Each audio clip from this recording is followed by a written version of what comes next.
Today I want to talk about gaslighting. Well, gaslighting is something that everyone must have faced sometime or the other in their lives, be it when they were younger and did not know any but better, or all the way into their adulthood. So when someone is gaslighted, someone is usually told a version of a happening that did not really happen. They were told a fictitious version, a version that is a fantasy, you could say. So why do people gaslight? Well, people gaslight to manipulate, to have an advantage on the other person, to have an advantage and to control the situation that happened. And this can have an extremely detrimental effect on anyone when they realize that they have been gaslit, or their whole reality may crumple down and they are often left in a state of confusion. Oftentimes, once people realize that they have been gaslit, they develop extremely negative feelings about the person that gaslit them. But, well, you cannot go back into the past and change what happened. The only thing you can do is develop a defense mechanism, sort of like the theory of vaccination or the principle of vaccination. So how do you respond to gaslighting? Well, one is to be extremely aware of the situation, and that is developed by keeping track of what is going on around you and keeping track of the experiences that you have. Well, there are three ways with which you can deal with gaslighting. The first would be a defense response. The second would be a counter response, and the third would be an offense response. A defense response takes the least amount of energy. A defense response is essentially disengaging immediately with the gaslighter and moving on.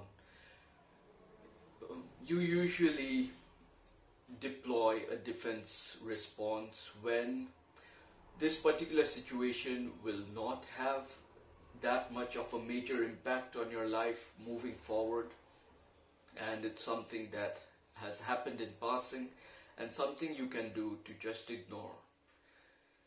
The second method, which is the counter offense method or the counter response, is when you make use of your critical thinking acumen. When you question what is going on, it takes a little more amount of energy than the defense response, but it helps you gain clarity of the situation. The third method is the offense method. The thing about offense method is sometimes it can lead to friendly fire, and therefore it stops you from having or even developing a potential friendship. However, it depends on what you prioritize. Do you prioritize mental sanity, or do you prefer being gaslit and lied to potentially down the path? Well, of course, this does not always happen when you are trying to make new friends. Well, you are just being more selective of the friends you make. So in the offense response, you usually draw conclusions from the first couple of minutes you talk to someone, and then you immediately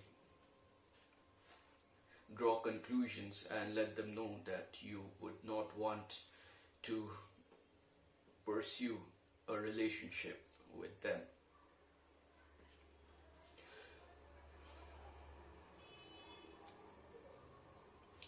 One of the best methods for preventing gaslighting is developing a sense of logic, a sense of questioning of what is happening, having a more scientific method of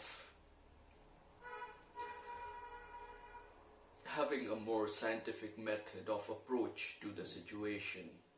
You generally, to deploy logic, you generally refute the statement which you do not agree to, and after that you put forth your own opinion or your own views, something like, no, that's not how it happened, this is how it happened. So by doing that, you clarify the situation, and then you get to know what the intentions of the other person was, and therefore you are more sane.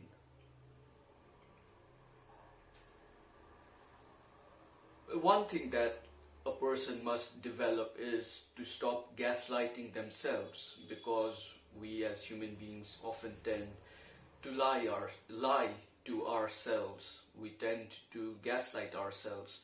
So the more we stop gaslighting ourselves, the more we are able to identify when someone is trying to gaslight us, and we also develop faith in ourselves that goes a long, long way. Well, thank you for listening, and like, comment, subscribe, or any of those fancy things that you would like to do. Well then, take care. Bye-bye.